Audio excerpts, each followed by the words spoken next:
Hello students, UPSC human geography की इस series के अंदर आपका स्वागत है। इसके अंदर आज हम मानव जनसंख्या का इतिहास शुरू करेंगे। इससे पहले हमने पर्यावरणवाद के अंतर्गत संभावनावाद क्या होता है, नवनिश्चयवाद क्या होता है, पर्यावरण निश्चयवाद क्या होता है, ये सब कवर कर लिए हैं। अब हम पॉपुलेशन शुरू करेंगे। तो मानव जनसंख्या का इतिहास जानते हैं कि इतिहास में मनुष्य की जनसंख्या कहाँ से शुरू हुई, किस तरह इवॉल्व हुई, आज क्या स्थिति है।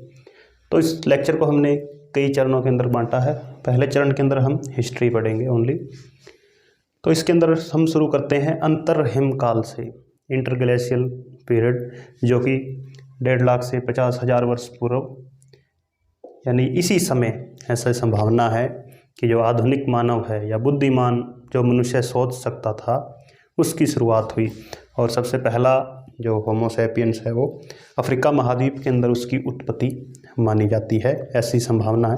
उसके बाद अफ्रीका से वह एशिया और यूरोप के अंदर इनकी उत्पत्ति हुई, लेकिन पहला अफ्रीका महाद्वीप को ही हम मानते हैं।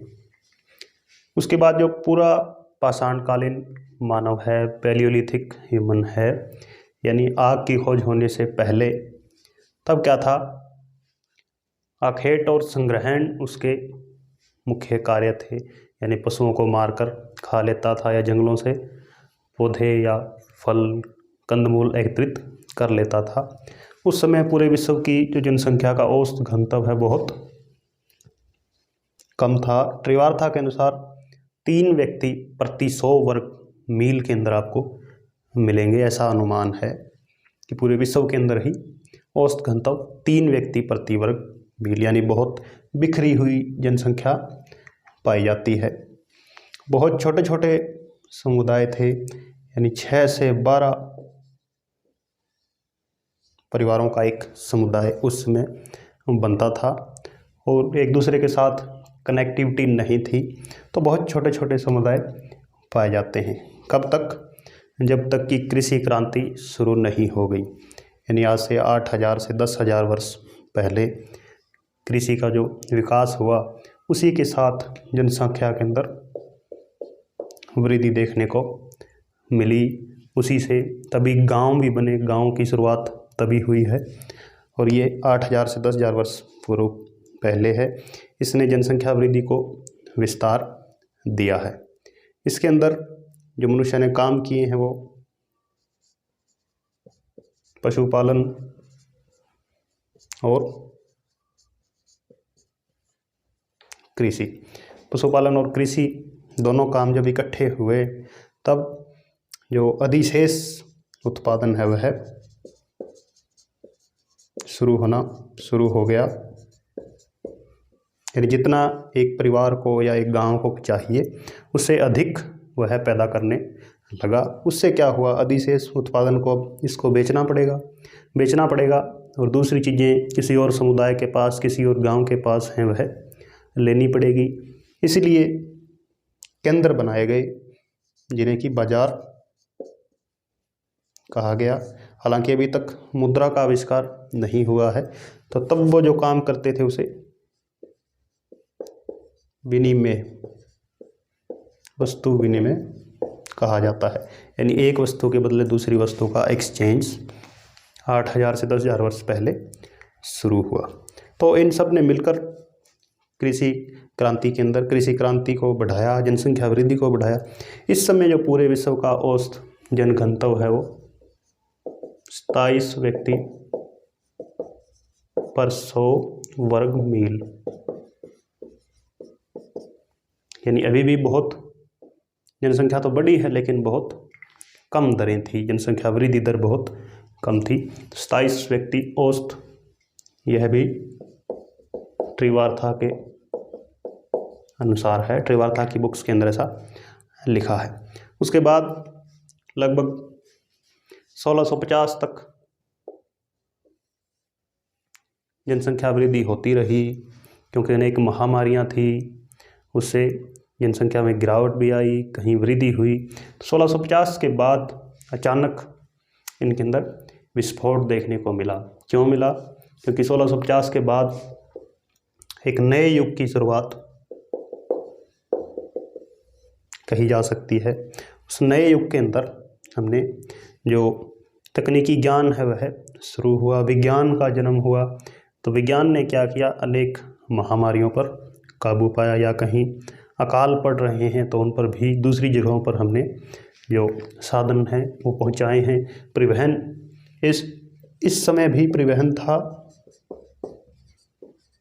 लेकिन बहुत सस्ता था, या हम कहें कम मात्रा के अंदर ही वह सामान ले जा सकता था। उसकी भेजने की गति बहुत धीरे थी।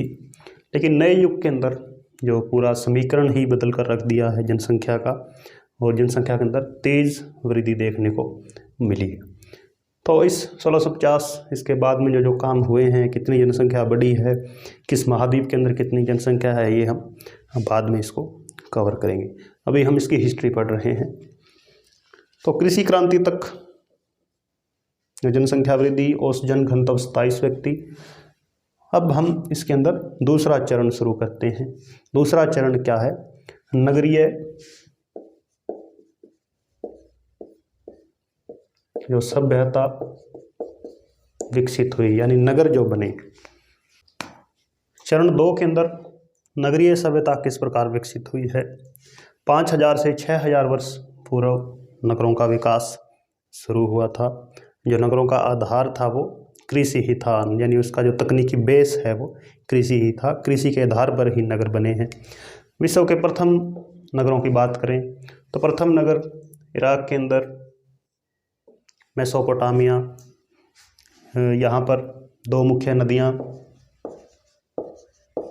दजला और फरात बहती थी। बड़े उपजाऊ इनके मैदान थे, अर्धचंद्राकार शेप के अंदर वहाँ मैदान थे। उनके अंदर बहुत अच्छी मात्रा के अंदर कृषि हुई, सफल कृषि हुई। उसी से नगरों को आधार मिला। या इसके अतिरिक्त भारत के अंदर भी जो दक्कन से लेकर, उत्तर से लेकर दक्कन तक जो लंबा एक साम्राज्य फैला हुआ था। चीन के अंदर भी हवांगहो घाटी के अंदर नगर मिलते हैं। मिस्र के अंदर नील नदी घाटी के अंदर नगर मिलते हैं। तो इनकी जो विश्व के प्रथम नगर कहे जा सकते हैं। इन नगरों का जो मुख्य बेस था वो कृषि ही था, कृषि पर आधारित थे। ईसा युग के अंदर जो नगरों का विकास है वो और अधिक हुआ है। खासकर यहाँ रोमन एम्पायर था, रोम साम्राज्य था, जो कि भूमध्य सागरीय तटों पर और उत्तर पश्चिमी यूरोप के अंदर इनका राज्य फैला हुआ था। तो इस समय चीन के अंदर, चीन और हान राजवंशों का शासन था। भारत में ये लंबा साम्राज्य मिलता है। इधर रोमन साम्राज्य फैला हुआ था। तो इन 3 जगहों पर लगभग 200 से 250 मिलियन जनसंख्या निवास करती थी ईसा युग के आसपास। और इधर भी जो पश्चिमी दुनिया, नई दुनिया कही जाती है, यानी अभी कोलंबस ने अमेरिका की खोज नहीं की है, उससे पहले इनके अंदर जो मैक्सिको की उच्च भूमि है, या उत्तरी अमेरिका के अंदर माया सभ्यता पाई जाती है, और यहाँ पेरू, बोलीविया के अंदर इंका सभ्यता का वर्णन मिलता है। तो यहाँ की जनसंख्या के बारे में काफ़ी मतभेद हैं। कितनी जनसंख्या थी, क्या जनगणतव्य था, इसके अंदर कई जो विद्वान हैं उनके बारे में मतभेद है। पी नाथ के अनुसार कुछ है, रसल के अनुसार कुछ है। लेकिन एक चीज़ पर ये सहमत करते हैं कि जब इनका कांटेक्ट इनके साथ हुआ, यानी ये लोग व्यापारी बनकर या खोज करने इधर गए, तो अनेक बीमारियां इनके साथ यहाँ आई, महामारियां आई। इसके कारण बड़ी संख्या में जो आदिवासी लोग यहाँ रहते थे उनका ह्रास हुआ है। जनसंख्या के अंदर व्यापक कमी यहाँ पर देखने को मिली है। इसके बारे में एक आम सहमति है। ईसा के बाद जो दूसरी शताब्दी, तीसरी, छठी, 14वीं शताब्दी के अंदर यूरोप के अंदर भयंकर जो सूखे की समस्या थी, अकाल पड़े हैं, और दूसरा महामारियां भी यहाँ काफ़ी फैली हैं। चेचक है, हैजा है, ये सब, इससे भी यहाँ की जनसंख्या के अंदर कमी आई है। लेकिन कुल मिलाकर इतनी जनसंख्या यहाँ पर इन तीनों साम्राज्यों के अंदर फैली हुई थी। और चीन और भारत तो आज भी सबसे ज़्यादा जनसंख्या यहीं रहती है। तो प्राचीन काल से ही ये अच्छे बसे हुए हैं नदी घाटियों के अंदर, उपजाऊ मिट्टी होने के कारण। तो जनसंख्या को फीड यहाँ की जो ज़मीन है, वो भूमि है, वो करती है। उसके बाद 1650, उसके बाद विज्ञान का युग, फिर जनसंख्या तेज गति से बढ़ी है। तो ये हमारा मानव जनसंख्या का इतिहास। इसके अंदर कुछ एक आंकड़े हैं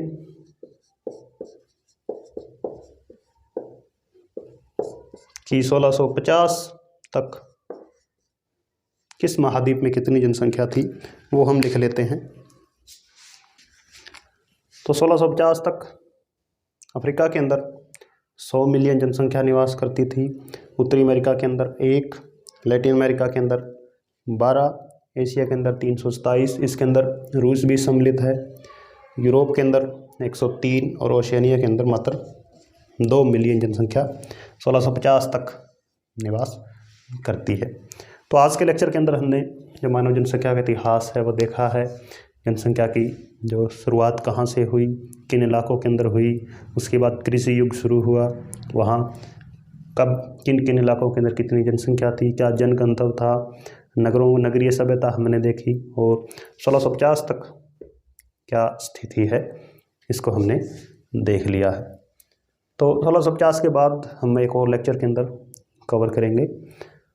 आज के लेक्चर के अंदर इतना ही। Thank you.